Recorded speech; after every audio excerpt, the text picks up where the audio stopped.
Assalamualaikum warahmatullahi wabarakatuh. Kembali lagi bertemu Bu Arika dalam pelajaran bahasa Indonesia. Untuk hari ini kita akan belajar berkaitan dengan menelaah pola, struktur, dan kebahasaan iklan. Lalu apa saja nanti yang akan kita pelajari? Yang pertama yaitu berkaitan dengan pengertian iklan, kemudian pola iklan, struktur teks iklan, dan kebahasaan teks iklan. Nah, lalu apa pengertian iklan? Bahwa iklan dapat diartikan sebagai teks yang mendorong, membujuk khalayak agar tertarik pada barang dan jasa yang ditawarkan. Iklan juga dapat diartikan sebagai pemberitahuan kepada khalayak mengenai suatu barang dan jasa.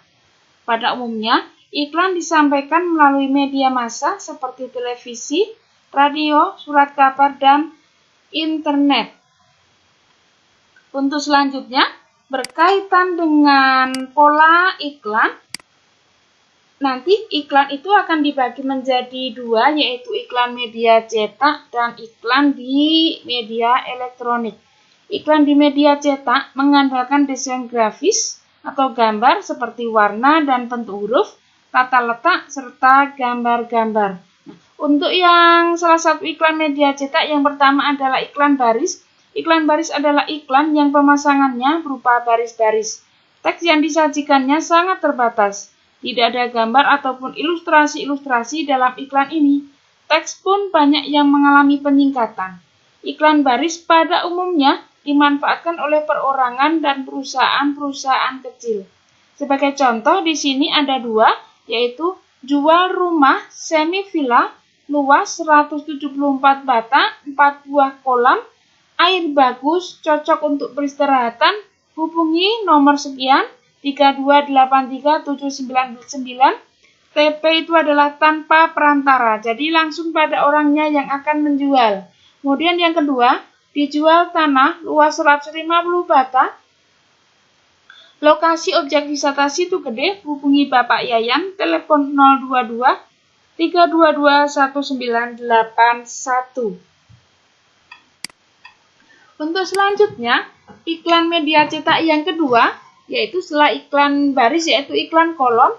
Iklan kolom adalah iklan yang pemasangannya dalam media berupa kolom-kolom. Nah, oleh karena itu bentuknya besar. Di samping menggunakan teks, iklan ini sering pula menyertakan gambar dan berbagai ilustrasi menarik lainnya. Nah, ini adalah sebagai contohnya. Nah, di sini ada 1 kali 20 mm, ini ukurannya. Walk-in interview. Kemudian dibutuhkan pria wanita, marketing kargo, dan sebagainya. Ini adalah contoh iklan kolom. Nah, selain itu dikenal istilah juga iklan display. Iklan display ini ukurannya lebih besar, lebih luas dibandingkan dengan iklan kolom. Untuk selanjutnya, setelah iklan kolom, kemudian yaitu ada, nah tadi ada iklan yang pertama adalah iklan di media cetak, yang kedua adalah iklan elektronik. Iklan elektronik ini merupakan iklan berbasis perangkat elektronik yang mencakup beberapa unsur sebagai berikut.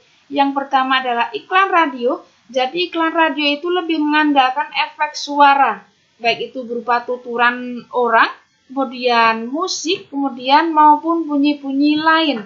Kemudian selanjutnya adalah iklan televisi. Iklan ini mengandung unsur suara, gambar, dan gerak. Jadi terlihat, dibedakan dengan radio. Jadi di radio ini tidak ada gambar, jadi lebih mengandalkan unsur suara. Kemudian iklan film. Iklan film ini tersaji dalam judul film, produk sinema. Iklan ini, film ini biasanya muncul sebelum film diputar. Jadi biasanya jika ada film terbaru, maka biasanya akan disampaikan iklan film atau trailernya. Itu adalah contoh dari iklan elektronik. Kemudian selanjutnya, kita masuk ke iklan, bahwa menurut isinya iklan diklasifikasikan dalam 3 jenis, yaitu iklan pemberitahuan yang pertama. Nah, iklan ini biasanya dipasang oleh perorangan atau suatu lembaga. Namun ada pula yang dipasang oleh perusahaan-perusahaan, misalnya yang berupa pemberitahuan pembubaran perusahaan ataupun rapat pemegang saham. Di sini disampaikan iklan pemberitahuan sebagai contoh, diberitahukan kepada khalayak ramai bahwa per tanggal 31 Juli 2015, cabang perseroan terbatas PT Maju Mundur yang berkedudukan di titik-titik Kabupaten X telah dibubarkan. Nah, demikian berdasar akta tanggal sekian. Nah, ini adalah contoh pemberitahuan pembubaran perusahaan. Ini adalah iklan pemberitahuan. Untuk selanjutnya, yaitu adalah iklan layanan masyarakat. Nah, iklan ini bertujuan memberikan penerangan atau penjelasan kepada masyarakat. Contohnya, iklan keluarga berencana dan iklan bahaya narkotika. Pengguna iklan ini umumnya adalah pemerintah dan lembaga swadaya masyarakat atau LSM.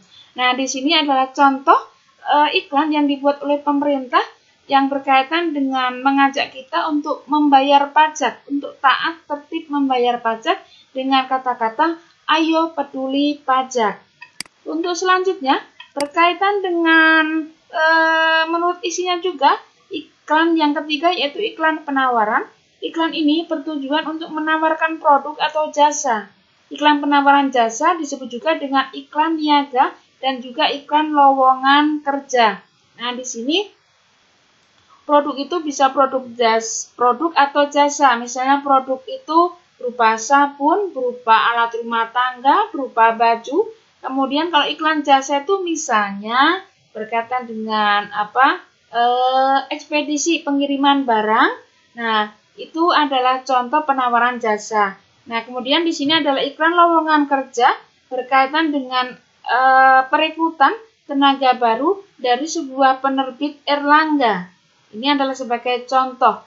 Kemudian selanjutnya berkaitan dengan kita masuk materi struktur teks iklan. Kemudian di sini adalah struktur teks iklan itu ada dua, yaitu pengenalan produk atau judul teks dan pernyataan persuasif. Nah, ini adalah kejahatan internet, itu adalah judul teksnya. Nah, kemudian untuk yang selanjutnya, kenali waspadai itu adalah pernyataan persuasif. Jadi pernyataan yang mendorong pembaca atau pendengar berbuat sesuatu. Nah, di sini karena ini bukan berupa produk, jadi ini pernyataan berupa persuasif ajakan mendorong pembaca untuk kita menghindari suatu kejahatan yang ada di internet atau cybercrime. Itu adalah contohnya. Kemudian selanjutnya berkaitan dengan masih struktur teks iklan juga, bahwa dalam iklan sering disajikan pula slogan, gambar-gambar produk, serta nama dan logo perusahaan.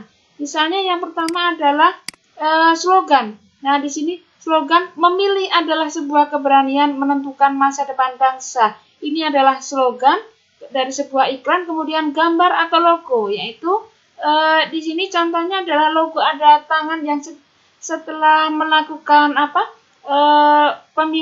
pemilu, kemudian ini adalah logo dari KPU. Ini adalah logonya dan ini bisa disebut juga gambarnya. Untuk selanjutnya berkaitan dengan kaidah kebahasaan iklan, bahwa kebahasaan iklan itu ada beberapa macam. Yang pertama itu adalah kata-kata yang muncul umumnya bersifat persuasif. Persuasif itu bisa juga disebut bujukan atau dorongan atau ajakan tentang suatu kebiasaan atau gaya hidup atau mengajak seseorang. Kemudian yang kedua adalah pernyataan-pernyataan dalam teks iklan umumnya bersifat imperatif. Imperatif itu permintaan, ajakan atau dorongan atau larangan. Contohnya, ikutilah, hadirilah, wujudkan, nyatakan, nikmati, sebaiknya, marilah, ayo, dan janganlah. Itu adalah contoh-contoh dari pernyataan yang bersifat imperatif. Kemudian yang ketiga, yaitu bahasa iklan itu seringkali menggunakan bahasa sederhana atau ringkas, mudah diingat dan mudah pula dipahami. Kemudian yang keempat, berkaitan dengan pilihan kata. Pilihan kata dalam iklan itu biasanya berrima, mempunyai rima, dan memiliki banyak persamaan bunyi. Hal ini dikaitkan supaya orang yang membaca teks iklan itu lebih mudah mengingatnya jika ada persamaan bunyi. Jadi akan terdengar enak dan nyaman didengar, dihafalkan pun mudah. Kemudian yang kelima, bahwa bahasa iklan harus singkat sehingga mudah diingat oleh khalayak. Ingat bahwa iklan itu biasanya hanya ditempel di tempat hanya sebagai tambahan saja di surat kabar. Jadi dengan sekelebat mata itu kalau bisa pembaca itu lebih mudah mengingatnya. Jadi kalau bisa kan lebih singkat tulisannya. Kemudian yang keenam itu adalah iklan baris. Jadi dalam iklan baris itu salah satunya itu dituntut untuk lebih efisien dalam penggunaan kata-kata dan hurufnya. Misalnya menggunakan penyingkatan kata-kata. Nah, ini adalah singkatan-singkatan atau kepanjangan.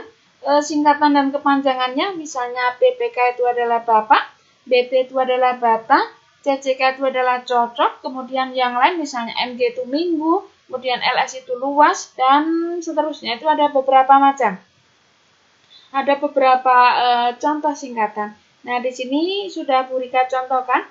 Jual, RMH itu rumah, semi villa, LS itu luas, BT itu bata, 4, BH itu buah, kemudian kolam, air bagus, cocok, CCK, UTK itu untuk, kemudian peristirahatan. Hub itu adalah hubungi, 3283799 itu adalah nomor telepon, kemudian TP itu adalah tanpa perantara.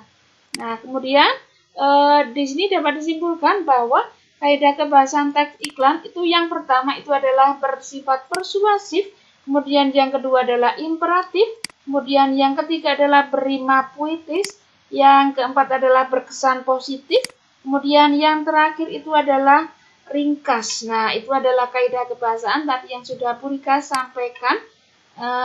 Sekian materi hari ini berkaitan dengan pola, struktur, dan kebahasaan teks iklan. Terima kasih, selamat belajar. Selalu terapkan protokol kesehatan, selalu memakai masker, dan kemudian jauhi kerumunan. Selalu cuci tangan setelah kita bepergian. Terima kasih. Kita bertemu lagi di materi selanjutnya. Ingat, setelah ini kita akan mengerjakan latihan berkaitan dengan materi yang Bu Rika sampaikan tadi. Terima kasih. Wassalamualaikum warahmatullahi wabarakatuh.